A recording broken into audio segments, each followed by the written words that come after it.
Here it is again, no headings at all.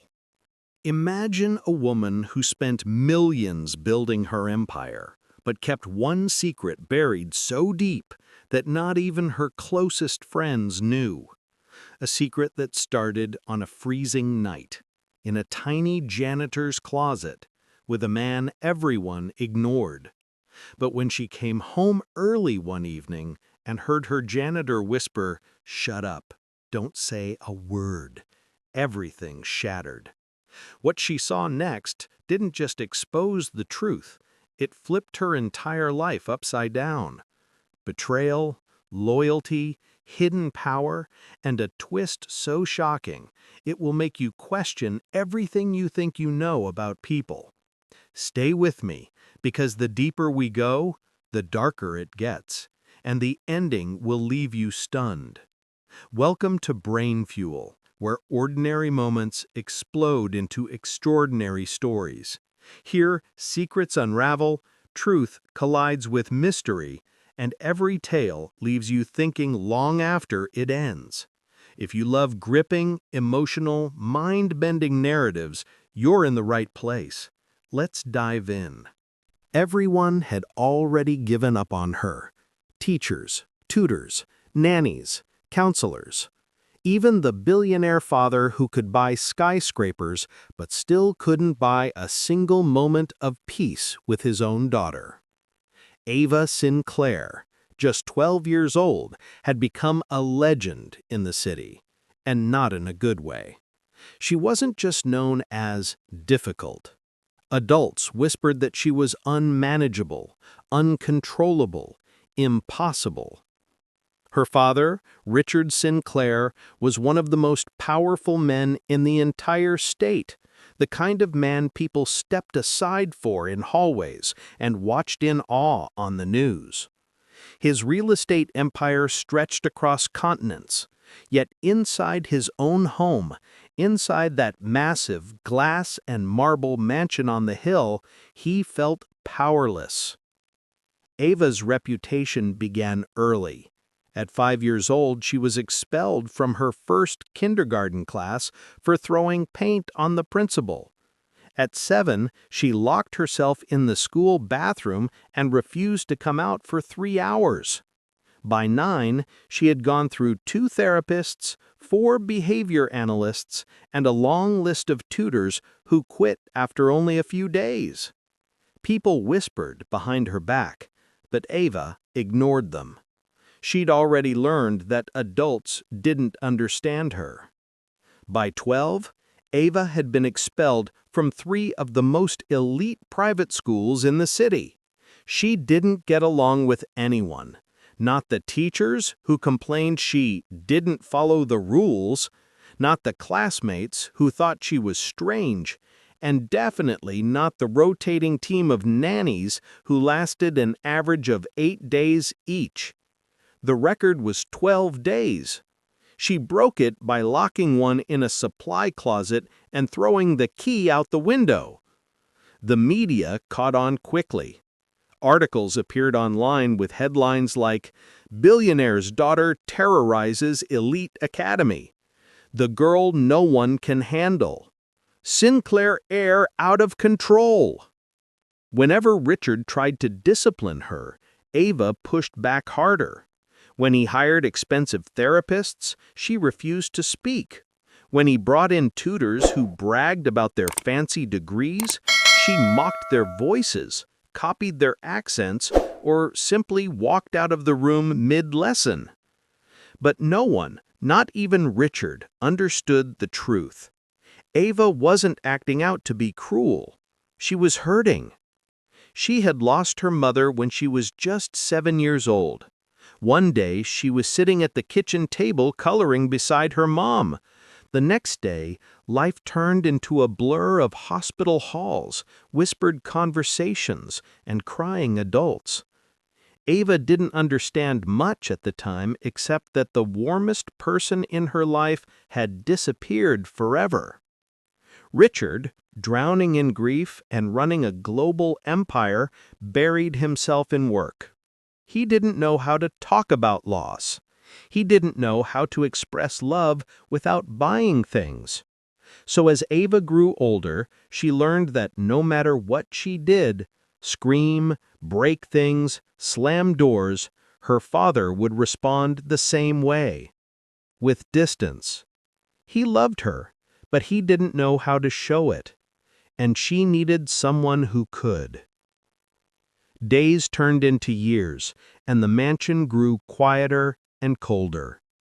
Ava wandered the hallways like a ghost, lashing out because it was the only time anyone reacted to her at all.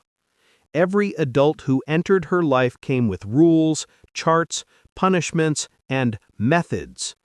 No one came with patience. No one came with softness.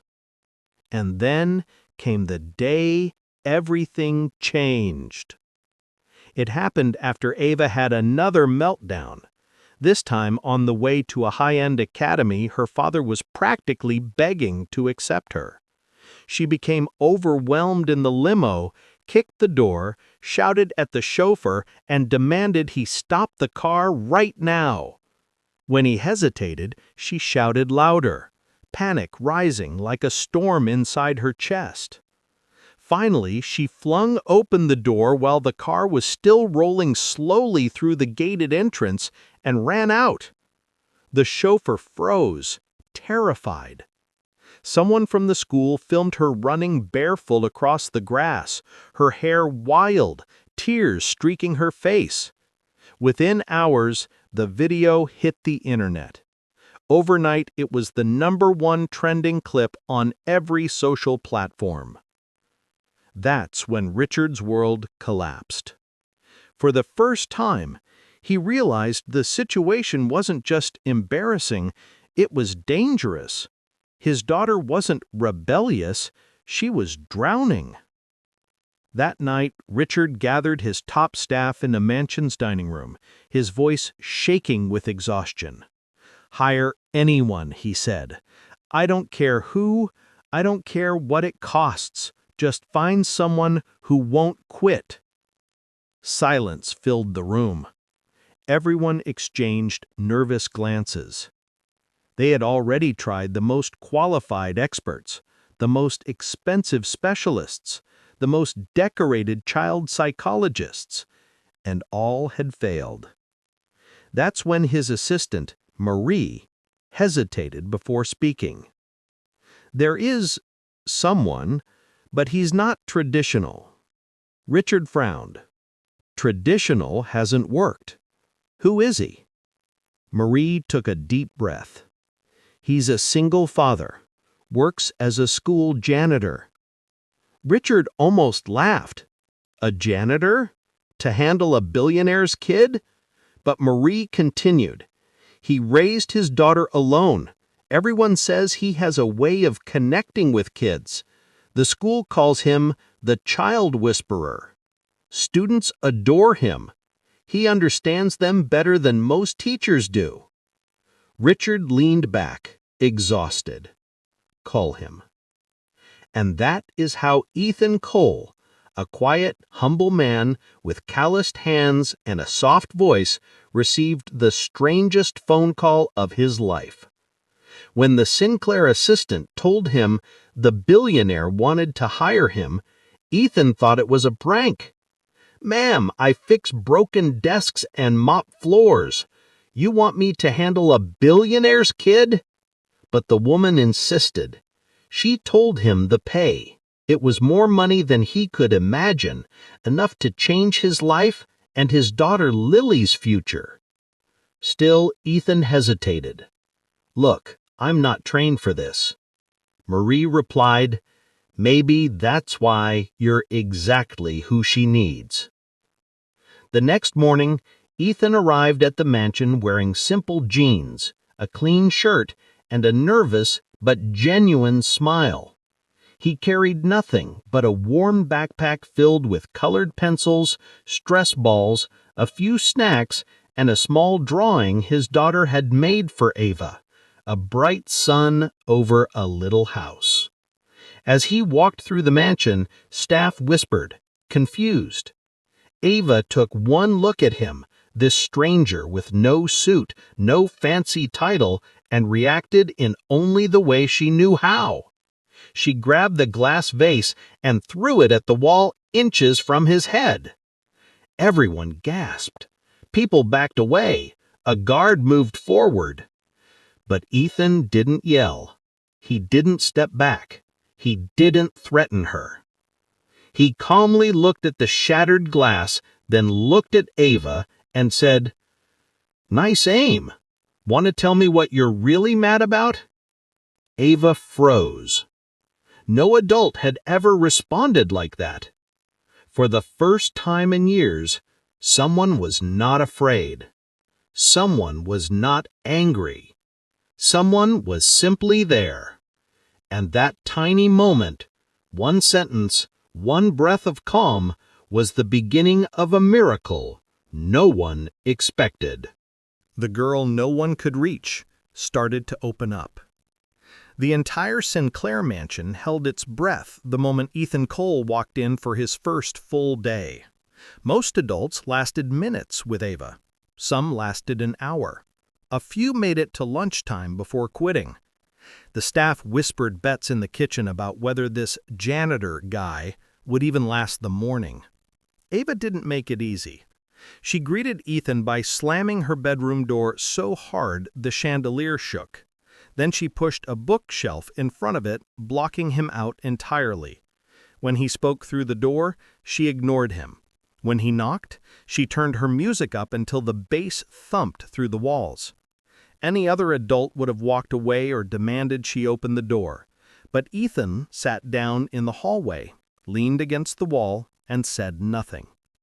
10 minutes passed, then 20, then 30. He didn't lecture, didn't threaten, didn't bribe. He just sat there, calm as a quiet morning. Finally, the music lowered a little. "You're still here?" Ava called from inside, annoyed. "Yep," Ethan replied. "Why?" "You looked like you needed space. I'm giving you space." Silence.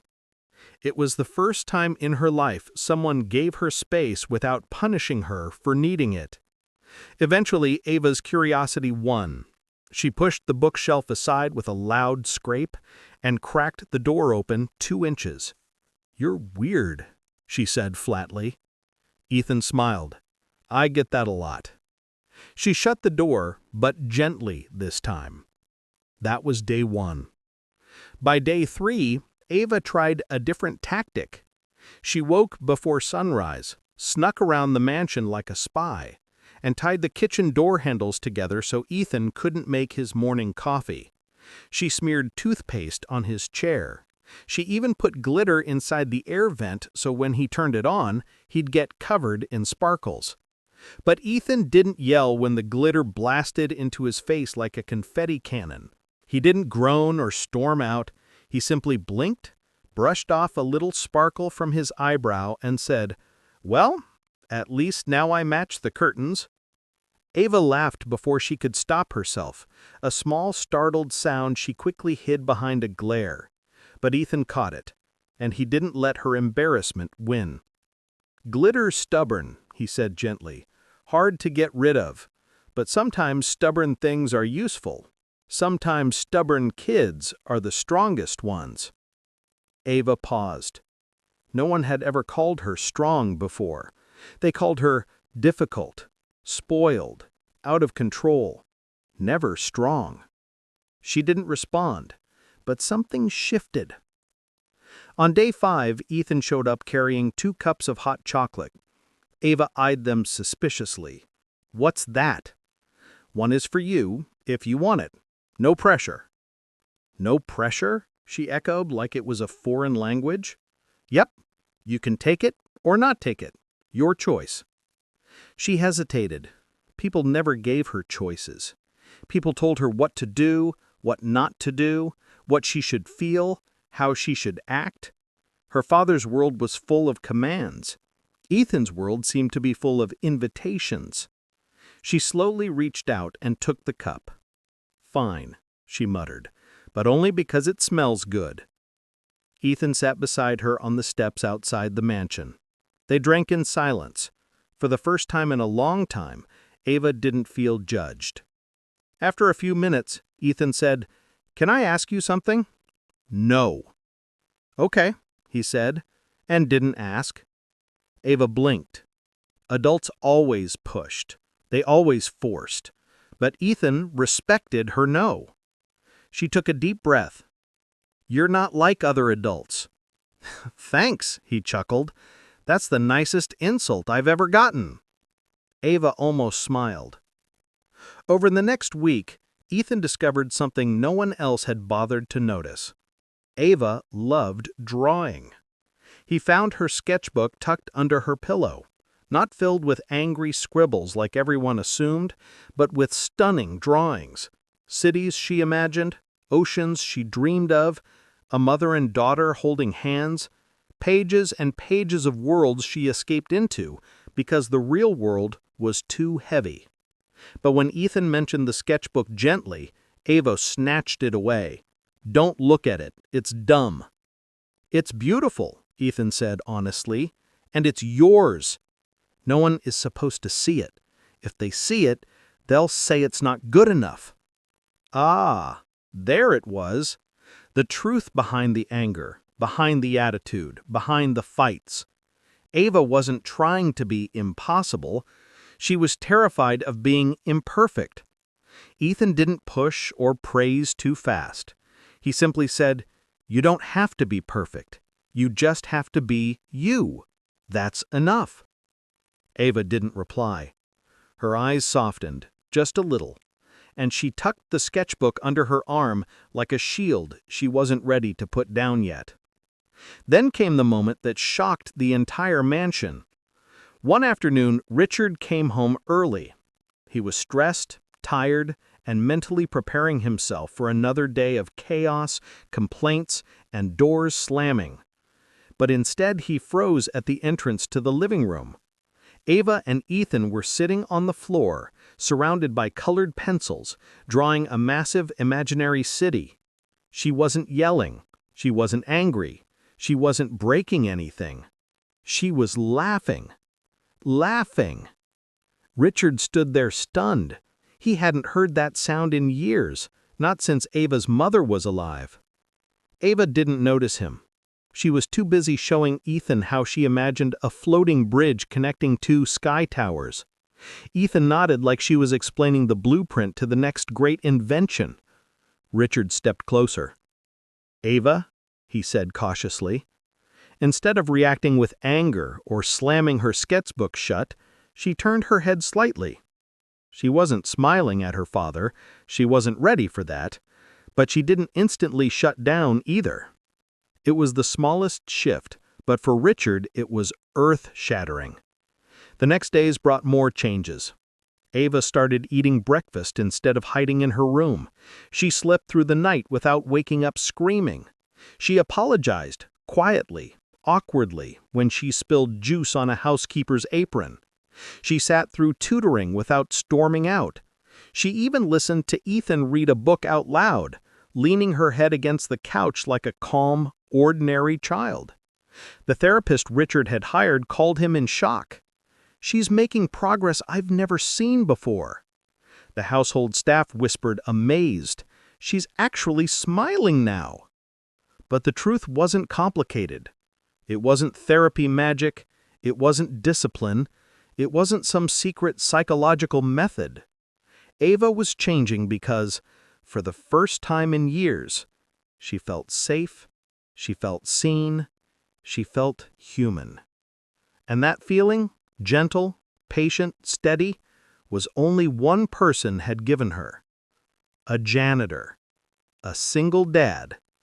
A man who simply understood children better than most experts ever would. Ethan didn't fix Ava. He helped her find the pieces of herself she thought she had lost. And little by little, Ava Sinclair, the girl everyone thought was impossible, began to believe she might actually be worth believing in. But the greatest change came on the night everything almost fell apart. For weeks, things in the Sinclair mansion felt different, lighter, warmer, almost peaceful. Ava was laughing again, eating again, sleeping again. She was trying, really trying, and everyone noticed. But progress is never a straight line.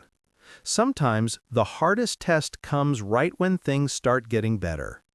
It happened on the Thursday afternoon. The sky was already darkening, clouds rolling over the city like a warning.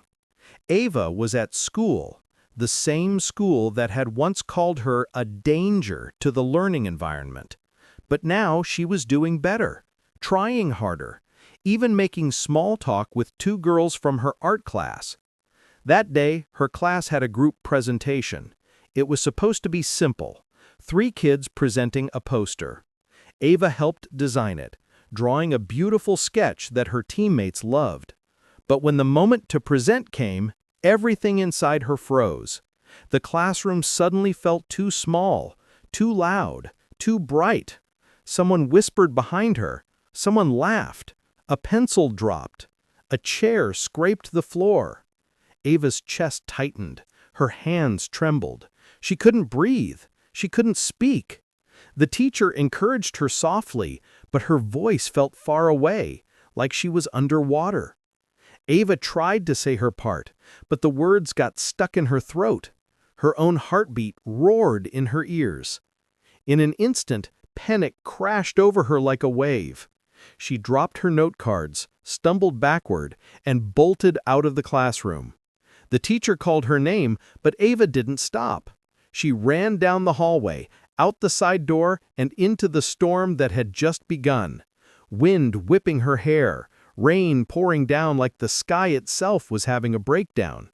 She hid behind the gym, knees pulled to her chest, soaked and shaking. She whispered to herself, "I messed everything up. Again. I can't do anything right. Everyone's going to hate me." She didn't know the principal had already called someone, but not her father. He called Ethan. When Ethan answered and heard the panic in the principal's voice, he didn't waste a second. He grabbed his jacket, sprinted outside, and drove through the storm with windshield wipers barely keeping up.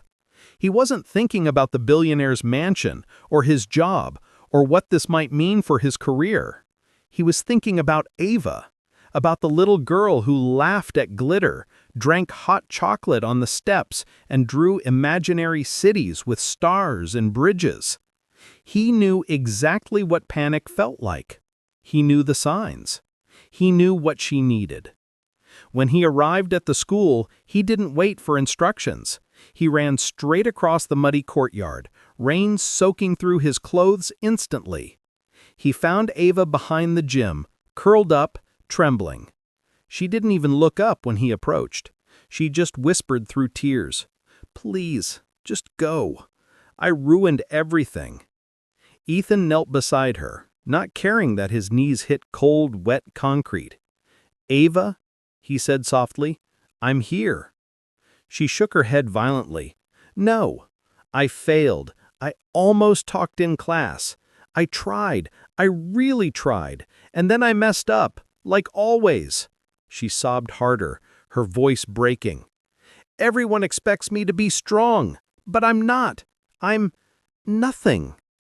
Ethan didn't try to stop her tears. He didn't tell her she was overreacting. He didn't give her empty, inspirational quotes. He did the one thing no adult had ever done for her. He listened. Then he gently pulled his soaked jacket around her small shoulders and said, "Ava, being strong doesn't mean never breaking. It means letting someone be there when you do." She collapsed into his arms, sobbing so hard her whole body shook. Ethan held her steady, despite the freezing rain pounding down on them. He knew pushing her to speak would make it worse, so he just sat with her, both of them drenched, sharing silence and storm until her breathing finally slowed. It wasn't quick, it wasn't easy, but slowly she came back to herself. By the time Richard's black SUV screeched into the parking lot, He was frantic. The principal had called him too, after calling Ethan, and Richard had rushed from a business meeting, terrified of what he might find. He ran around the school building, heart pounding, rain soaking his expensive suit. And then he froze. He saw Ethan sitting against the gym wall, holding Ava, shielding her from the rain with his own body, whispering something quietly as her little hands clutched his shirt like she would drown without him. It was a picture Richard would never forget. For the first time in his life, he saw not the out-of-control child the world judged, but his daughter, small, scared, hurting. And in that moment, he realized something that hit him harder than any business loss ever had. He had never been able to give her what she desperately needed. Not because he didn't love her, he loved her more than his own heartbeat, but because he had never learned how to be present. Ethan looked up when Richard approached. "She's okay," he said gently, "just overwhelmed." Ava's eyes opened weakly. When she saw her father, she didn't run. She didn't scream. She just stared at him, like she was silently asking if he was angry. Richard knelt beside her, rain dripping from his hair. "Ava," he whispered, voice breaking, "you're not in trouble." She blinked, surprised. I'm sorry I wasn't here sooner." For a moment, no one breathed. Then Ava, slowly, carefully, reached out and took her father's hand. It was the first time she had willingly done that in years. Richard's eyes filled with tears as he squeezed her hand gently. He looked at Ethan, overwhelmed with gratitude. "Thank you," he whispered, "for giving me my daughter back." Ethan shook his head. "She did the hard part. I just didn't leave." The days that followed were different. Not perfect, but real. Ava went back to school the next morning. She was terrified, but Ethan walked with her to the door. The teacher let her redo her presentation at her own pace. Her classmates listened in silence as she spoke, voice trembling, but she spoke. When she finished, the whole class clapped. Ava looked up, startled. No one was mocking her. No one was laughing. For the first time in her life, she felt proud. A few months passed, and the changes continued. Ava grew calmer, kinder, braver. Her relationship with her father slowly healed. Richard reduced his work hours, attended therapy with her, and learned how to show love without hiding behind money. Ava still had tough days. Everyone does. But she wasn't alone anymore. And everywhere she went, she carried something she once thought she'd never have: hope.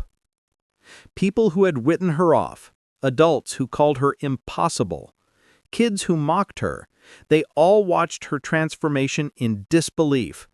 They asked how she changed. What therapy? What training? What special program? Ava always gave the same simple answer: "A single dad believed in me when no one else did."